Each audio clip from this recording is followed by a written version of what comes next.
Good morning, students. In our previous classes, we discussed about secularism and ये constitution.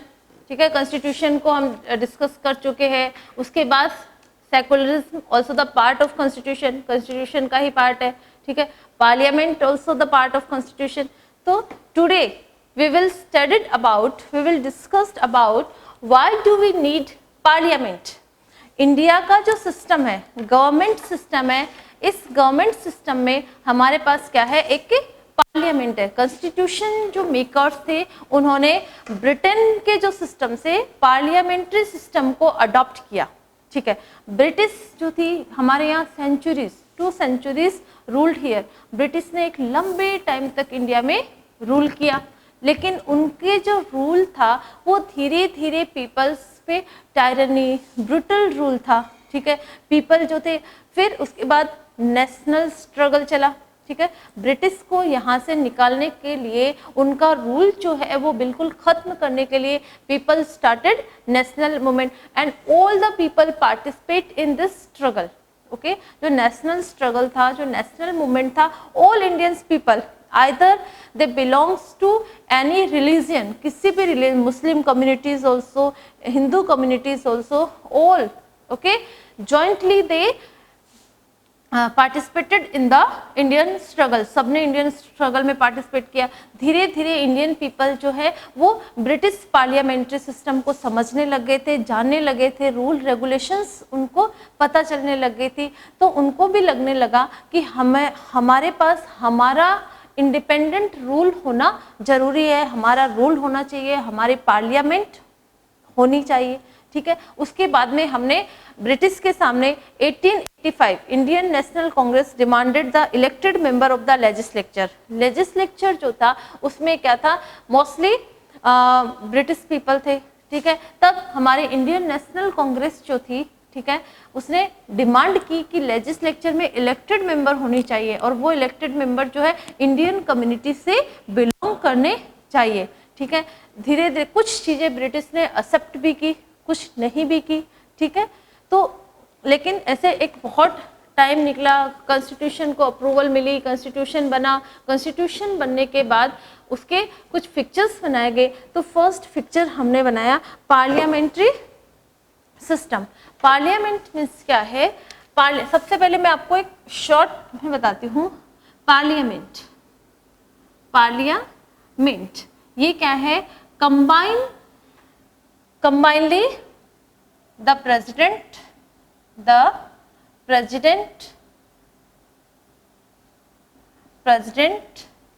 Lok Sabha and Rajya Sabha.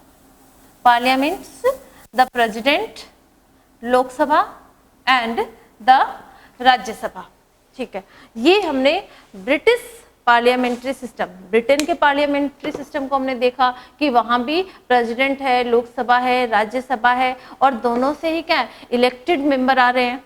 ठीक है, लोकसभा के जो मेंबर है वो इलेक्टेड है, राज्यसभा के जो मेंबर हैं वो भी हमारे स्टेट जो लेजिस्लेटिव असेंबली के मेंबर है उनको अपॉइंट करते हैं, उनको नॉमिनेट करते हैं, उनके थ्रू वो नॉमिनेट किए जाते हैं. मतलब हमारे वो भी इनडायरेक्टली, डायरेक्ट इलेक्शन ही उनका हो गया, क्योंकि हमारे जो डायरेक्ट इलेक्टेड रिप्रेजेंटेटिव है वो राज्यसभा के मेंबर्स को चूज करते हैं. तो एक पार्लियामेंट्री सिस्टम जो है, ठीक है, सारा जो डिसीजन है पूरा का पूरा हमने कैबिनेट के हाथों में दिया कि कुछ इलेक्टेड मेंबर हो वो ही सारा डिसीजंस ले. ठीक है, इस तरह से हमने पार्लियामेंट्री, और पार्लियामेंट्री मतलब सबका पार्टिसिपेशन. मेन एम क्या था इसके पीछे, participation of all the Indian member, सारे इंडियन मेंबर का, क्योंकि जितने भी इंडियन मेंबर्स हैं वो पार्लियामेंट्री सिस्टम. आप देखना लोकसभा का जो इलेक्शन होता है, ठीक है, प्रेसिडेंट सिर्फ एक पोस्ट है. ठीक है, ये थोड़ा डिफरेंट मैटर है, हम प्रेसिडेंट को थोड़ा डिस्कस नहीं करेंगे.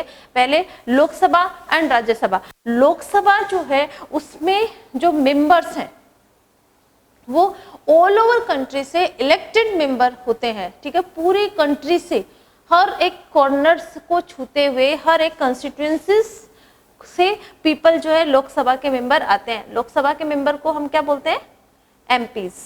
Okay, member of parliament, Rajya Sabha के member also MPs, member of parliament, ये भी मेंबर, लेकिन ये जो है डायरेक्ट बस चूज नहीं होते, और लोकसभा के जो मेंबर है direct elected by the people, people से डायरेक्ट, और एक कॉर्नर को छूते हुए लोकसभा के मेंबर आते हैं, ठीक है।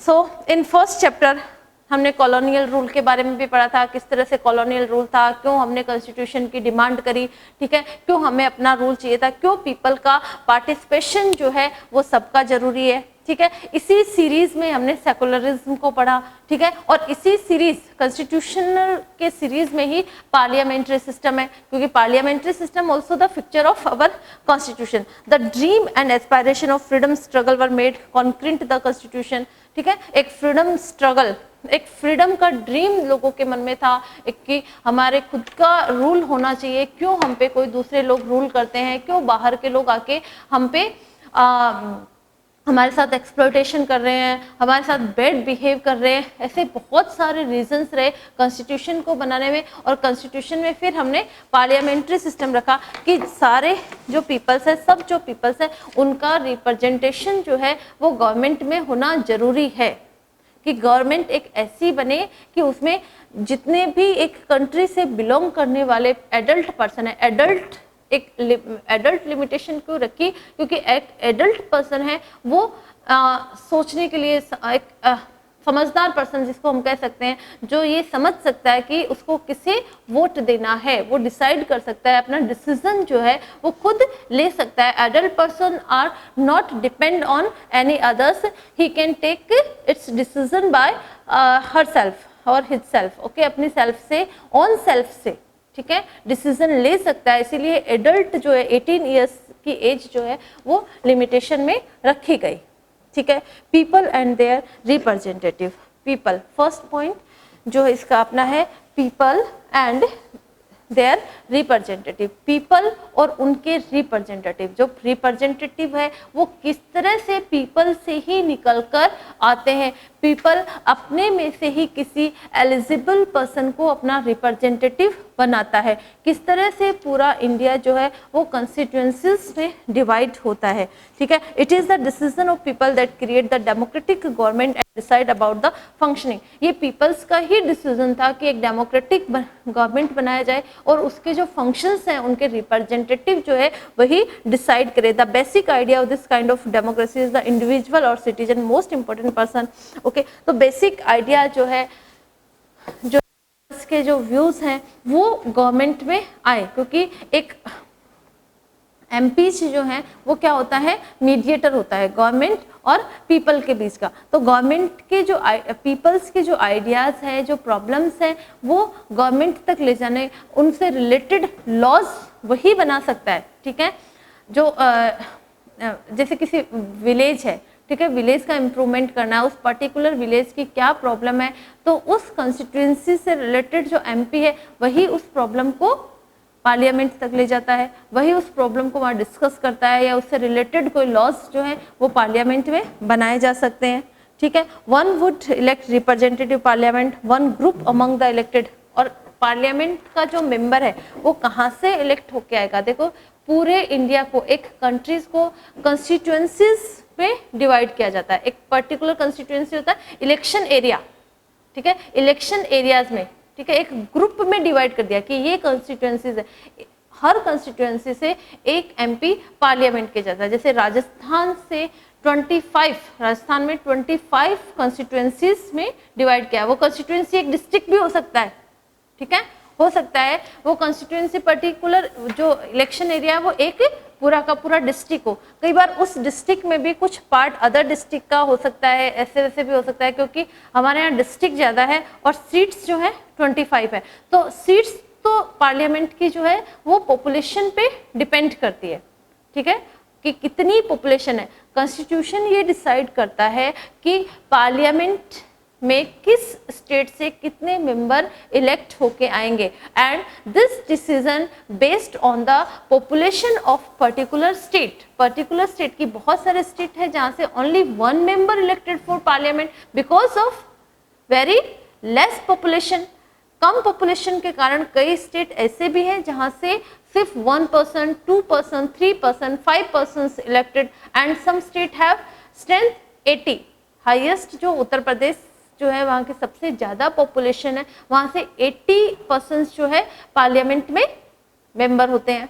ठीक है, राजस्थान, गुजरात से 29 है, राजस्थान से 25 है, कहीं 28 है, कहीं 49 है, 40, वो depends on the population of the, और इट इज डिसाइडेड बाय, वो डिसाइड करता है, कॉन्स्टिट्यूशन उसको डिसाइड करता है। ठीक है, कॉन्स्टिट्यूशन में तो लॉज हैं, बल्कि मेंबर ऑफ पार्लियामेंट के मेंबर ही अपने लॉज में ये डिसीजन लेते हैं। ठीक है, तो पूरे कंट्री जो है उसको कंस्टिट्यूएंसीज में डिवाइड किया, और ईच कंस्टिट्यूएंसी से 1 member elected from each constituency, her constituency से एक मेंबर जो है पार्लियामेंट के लिए इलेक्ट किया जाता है।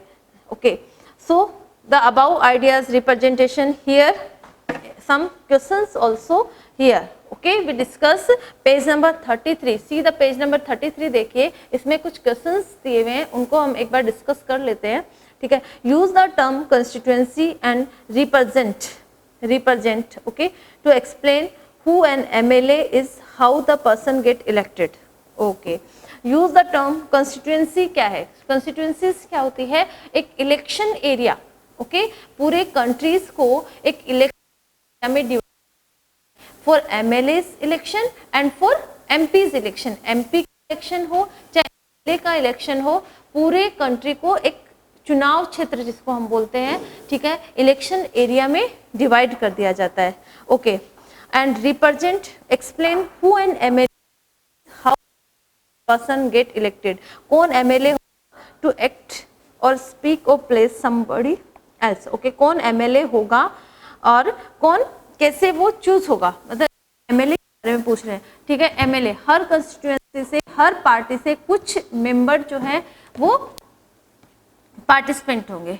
ठीक है, रिप्रेजेंटेटिव, तो उनमें से हमें जिस पार्टी से जो भी सुटेबल पर्सन लगता है उसको हम इलेक्शन देंगे। ठीक है, उसको हम अपना वोट देंगे। वोट देने के बाद जो विनर होगा वो एमएलए बनेगा, और उसका इलेक्शन कैसे हुआ? Direct by the people. MLA का जो इलेक्शन है वो डायरेक्ट पीपल के थ्रू हुआ। ठीक है, कंस्टिट्यूएंसी मतलब एमएलए के इलेक्शन में जो स्टेट उसको कंस्टिट्यूएंसीज में डिवाइड किया। स्टेट की कंस्टिट्यूएंसी से एटलीस्ट 10, 5, 8 ओके वो क्या होंगे? रिप्रेजेंटेटिव होंगे। ठीक है, कैंडिडेट्स इलेक्शन में खड़े होंगे। ठीक है, या तो किसी को पार्टी से चूज खड़ा किया जाएगा, या कुछ जो है वो नॉन पार्टी से भी इलेक्शन में आएंगे। इलेक्शन में आने के बाद उस कंस्टिट्यूएंसीज के पीपल जो है वो उसको वोट देंगे। ठीक है, जो भी उन्हें सुटेबल रिलायबल पर्सन जो लगेगा कि वास्तव में ये वर्किंग के लिए सही है, वो उसको वोट देंगे। और जो विनर होगा, सबसे ज़्यादा जिसने वोट लिए है, जो विनर होगा कंस्टिट्यूएंसी का एमएलए जो है मेंबर ऑफ लेजिस्लेटिव असेंबली, उस स्टेट की लेजिस्लेटिव असेंबली का मेंबर वो बन जाएगा। ठीक है, और उसका इलेक्शन कैसे हुआ? डायरेक्ट इलेक्शन से पीपल्स ने डायरेक्ट उसको इलेक्ट किया है। ठीक है, second question, discuss with your teacher at difference between state legislative assembly, Vidhan Sabha and parliament, Lok Sabha, the parliament. Okay, the difference between legislative assembly and parliament. Okay, legislative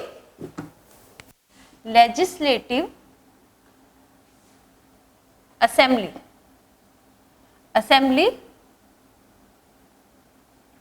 and parliament, लोक सभा। Okay, लोक सभा। देखिए, Lok Sabha and legislative जो assembly है, इनका जो work है, legislative assembly comes work in state. Okay, work for the state, and Lok Sabha work for the central. Lok Sabha हमारे पास क्या है? एक सेंट्रल गवर्नमेंट है, पूरे इंडिया की सेंट्रल गवर्नमेंट है, वहां पार्लियामेंट्री सिस्टम है। पार्लियामेंट के जो पार्ट्स हैं, Lok Sabha and Rajya Sabha, same legislature, जो सेंट्रल लेजिस्लेचर और स्टेट लेजिस्लेचर। सेंट्रल लेजिस्लेचर का पार्ट पार्लियामेंट है और पार्लियामेंट के part president, Lok Sabha and Rajya Sabha. State legislature की बात करें तो we have two parts. Okay, state legislature में governor, legislative assembly and legislative council. Okay, ठीक है। Legislative council at present, okay, at present legislative council working in only 7 state. ठीक है, अभी हम लेजिस्लेटिव काउंसिल में आपको नहीं समझा रही। लेजिस्लेटिव असेंबली जो है वो एक स्टेट के लिए वर्क करती है एंड लोकसभा जो है वो सेंट्रल में होती है। ठीक है, ये जो पार्लियामेंट हमारी है ये कहाँ है? सेंटर में है। ठीक है, लोकसभा के जो मेंबर है वो ऑल ओवर कंट्री से चूज होके आते हैं। लोकसभा के जो मेंबर है वो एक कंट्री से, कंट्री के फ्रॉम ईच स्टेट, हर स्टेट से लोकसभा के मेंबर चूज होके पार्लियामेंट में जाते हैं। लेजिस्लेटिव असेंबली के जो मेंबर है वो एक पर्टिकुलर स्टेट से ही बिलोंग करते हैं, एक पर्टिकुलर स्टेट के ही मेंबर होते हैं। ठीक है, राजस्थान लोकसभा और राजस्थान की लेजिस्लेटिव असेंबली की बात करें तो लेजिस्लेटिव असेंबली के जो मेंबर है वो कहां से इलेक्ट होंगे? सिर्फ राजस्थान से। वो मध्य प्रदेश से, हरियाणा से या फिर पंजाब से इलेक्ट होके नहीं आएंगे। लेकिन लोकसभा के जो मेंबर है they elected from the each state, हर स्टेट से वो इलेक्ट होके लेजिस्लेटिव पार्लियामेंट के मेंबर बनेंगे। बाकी लोकसभा के member also elect directly by the people and member of legislative assembly MLAs also, MLAs and MP।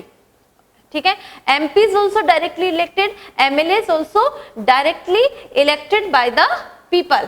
Okay, the work and functions also similar। Okay, only the difference of center and state, the work of legislative assembly and the work of Lok Sabha are also same work, similar work, but the difference of center and state, सिर्फ centre और state का ही difference है। ठीक है, बाकी कोई difference नहीं है। It's work on state, legislative assembly जो स्टेट में वर्क करेगी और लोकसभा वर्क ऑन सेंट्रल, ये सेंट्रल गवर्नमेंट वर्क करती है। ठीक है, पावर जो है लोकसभा के पास ज्यादा होती है। सेंट्रल गवर्नमेंट है तो सेंट्रल गवर्नमेंट जो have more power than the state government. ठीक है, बाकी इलेक्शन प्रोसेस जो है सेम होती है। ठीक है, वर्क जो है बिल्कुल सिमिलर होता है। ठीक है, क्वालिफिकेशन बिल्कुल सिमिलर होती है, कोई ज्यादा डिफरेंसेस नहीं होते। एक सेंट्रल और स्टेट का ही डिफरेंस होता है लोकसभा और इसमें लेजिस्लेटिव असेंबली में। ठीक है, third person from the list below identify the work of state government and that from the central government. Okay, कुछ वर्क दिए हुए हैं, हमें ये आइडेंटिफाई करना है कि which work of the central government, the work is related to central government और state government. Then first, decision of the Indian government to maintain peaceful relation with China. Okay, Indian government का decision कि China के साथ relations कैसे रखने हैं, मतलब issue related to Indian government and China, China और इंडियन गवर्नमेंट का इश्यूज है। तो this matter comes in central government. ये जो मैटर है वो कौन मैटर है वो कौन किसके अंडर में आएगा?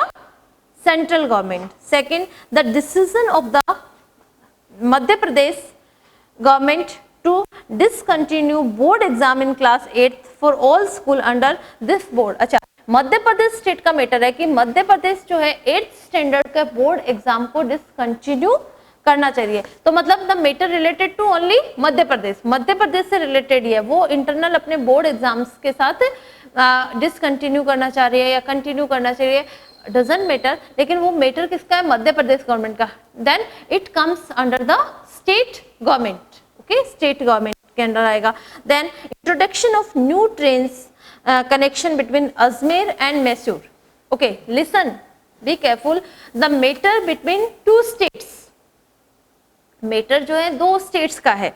ठीक है, introduction of new train, वैसे railway department comes under the central government. Railway department जो है सेंट्रल गवर्नमेंट के अंडर में आता है और यहाँ जब 2 स्टेट्स की बात होगी तो ऑब्वियसली सेंट्रल गवर्नमेंट के अंदर ही ये टॉपिक आएगा। मैटर जो है this matter also comes under central government. Introduction of new train connection between Ajmer and Mysore. Okay, Mysore and Ajmer. Ajmer Rajasthan और मैसूर अपना नीचे सदर्न इंडिया जो है तमिलनाडु में आता है, ठीक है। तो sorry I am not sure, Tamil Nadu और आंध्र प्रदेश, ठीक है, कर्नाटक, मैसूर इन कर्नाटक गवर्नमेंट के अंडर।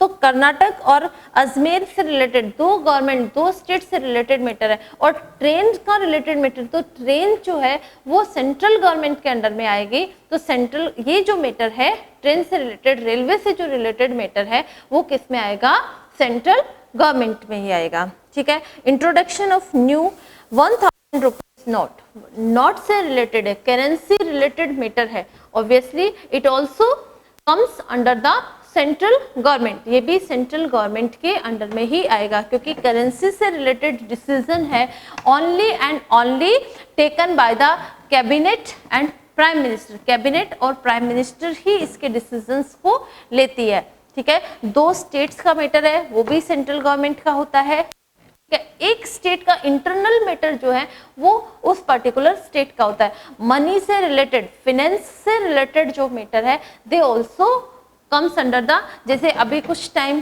पहले बिफोर 2 years जो करेंसी थी 500 and 1000 के नोट्स जो हैं वो चेंज हो गए थे। पुराने जो नोट थे वो बंद कर दिए गए थे, उसके लिए एक टाइम दे दिया गया था कि इस टाइम तक वो चेंज करवा लिए जाए और नए जो नोट है वो स्टार्ट कर दिए जाते। तो ये जो डिसीजन किसने लिया था, क्या किसी स्टेट के गवर्नर ने लिया था? नहीं, ये डिसीजन किसका था, सेंट्रल गवर्नमेंट का। हमारे जो एट प्रेजेंट प्राइम मिनिस्टर है उन्हीं का नोट चेंज वाला डिसीजन उनका था। बिफोर 3 years 3 साल पहले ये डिसीजन लिया गया था। Next, fill in the blanks. कुछ क्लूज आपको दिए गए हैं and they ask about fill in the blanks here. Okay, democratic government in our time are usually referred to the representative democracy. In representative democratic, people do not participate. Okay, people do not participate.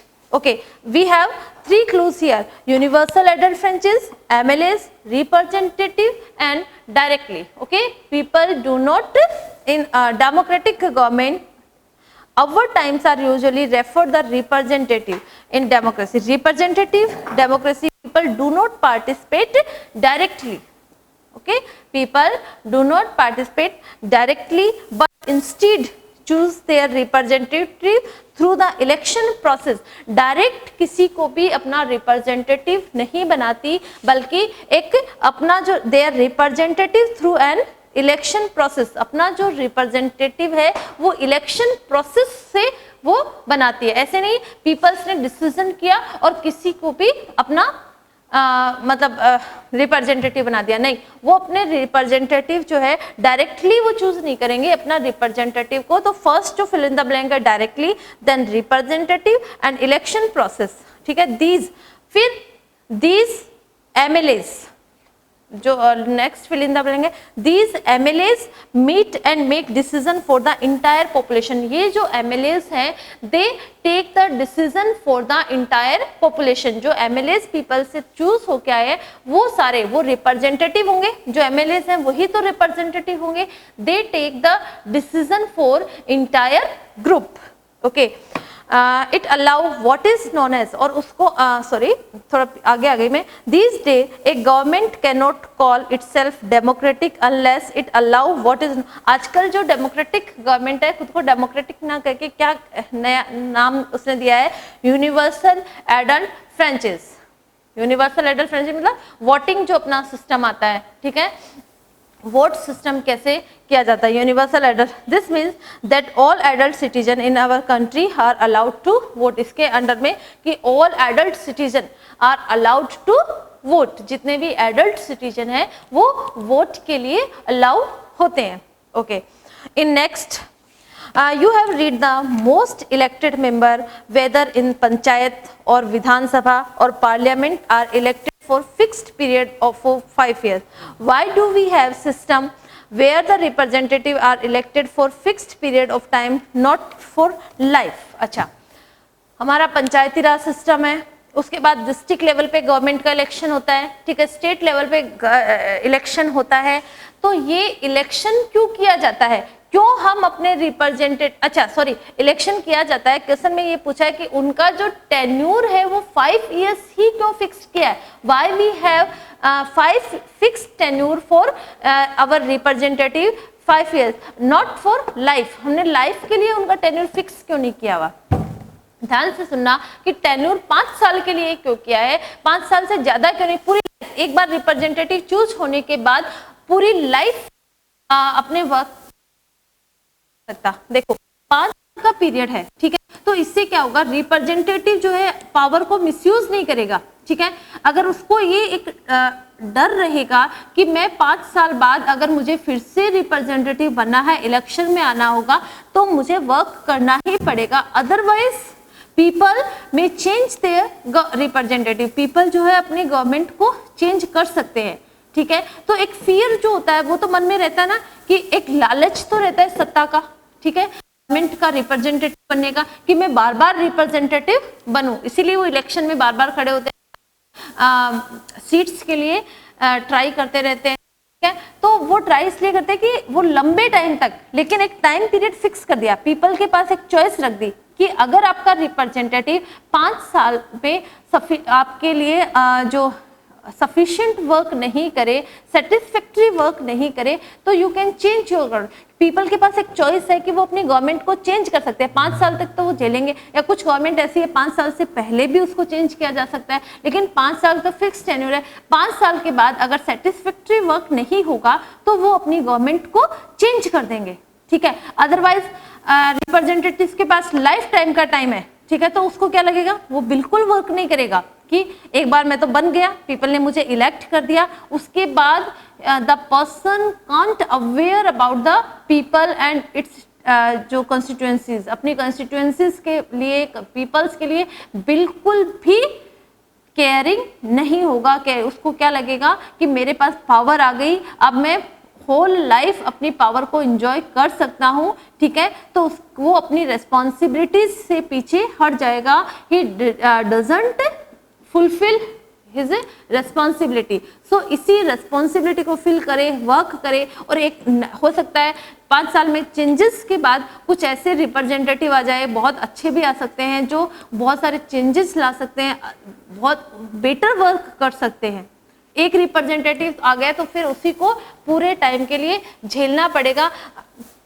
इसीलिए एक जो tenure है peoples ने वो कितना रखा है, 5 years का टेन्यूर ही फिक्स रखा है।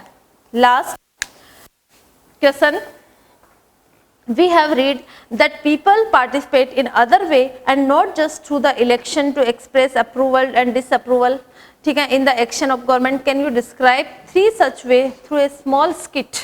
skit क्या होता है, ड्रामा, नाटक, कि हम अपनी जो गवर्नमेंट है, ठीक है, उसको बॉयकॉट करना चाहते हैं, ठीक है, participant in other way, not just through election, election के थ्रू नहीं करके, people participation in other way and not just through election to express approval or disapproval of the action of government. Government के action को approval देना है या disapproval देना है, ठीक है, गवर्नमेंट के जो वर्क है, तो वो इलेक्शन के थ्रू नहीं हो, क्योंकि इलेक्शन तो 5 साल के बाद होंगे, 5 साल तक वेट करना पड़ेगा गवर्नमेंट चेंज करने के लिए। उससे पहले भी ऐसे कोई ट्रिक्स होते हैं, ठीक है, उन ट्रिक्स को एक स्मॉल स्किट के थ्रू, एक ड्रामास के थ्रू, नाटक के थ्रू, कैसे, जैसे न्यूज़पेपर के थ्रू भी हम गवर्नमेंट को अपना अप्रूवल डिसअप्रूवल दे सकते हैं, मीडिया के थ्रू, मतलब मीडिया जो है उसके थ्रू दिया जा सकता है, स्ट्राइक्स के थ्रू दिया जा सकता है, ठीक है, धरनाज जो है, स्ट्राइक्स हैं,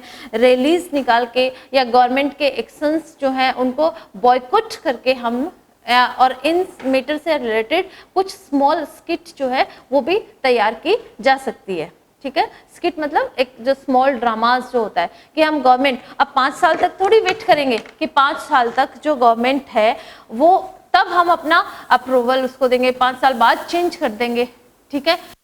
पहले भी उसके जो एक्शंस होते हैं उनको हमें अपोज करना है, तो स्ट्राइक्स के थ्रू, धरनास के थ्रू, बॉयकॉट्स के थ्रू भी ये वर्क किए जा सकते हैं, और इनसे रिलेटेड एक छोटी सी स्किट भी तैयार की जा सकती है। ओके, सो ये तो आपके कुछ इंटरनल ऐसे ही क्वेश्चंस थे, आपके नॉलेज के लिए थे, ठीक है, इसको हमने डिस्कस किया, ठीक है। एंड फिर same chapter we will continue in our next class में इसी चैप्टर को, जैसे अपना नेक्स्ट पॉइंट रहेगा रोल ऑफ पार्लियामेंट। पार्लियामेंट का रोल क्या है, गवर्नमेंट में पार्लियामेंट का जो रोल है उनको हम डिस्कस करेंगे अपनी नेक्स्ट क्लास में, ठीक है। ये क्वेश्चन आंसर्स हमने, आप इनको फिर देखना क्वेश्चन आंसर्स को और समझना। Thank you.